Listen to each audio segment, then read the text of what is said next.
In today's Tech Bites, you don't need an Echo to play with Alexa. That's Amazon's voice-activated digital assistant, part of its Echo home speakers. There's now a web-based version of Alexa, although it's more limited than the original.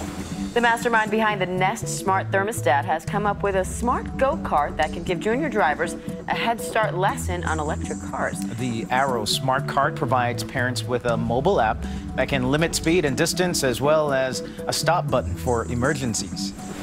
If getting out of bed to make your first cup of coffee is too tough, here's the alarm clock of your dreams. The Breeze store brews your morning joe right next to your bed. Just load it before you go to sleep, and your wake-up cup will be just an arm's length away. It also works with tea, by the way.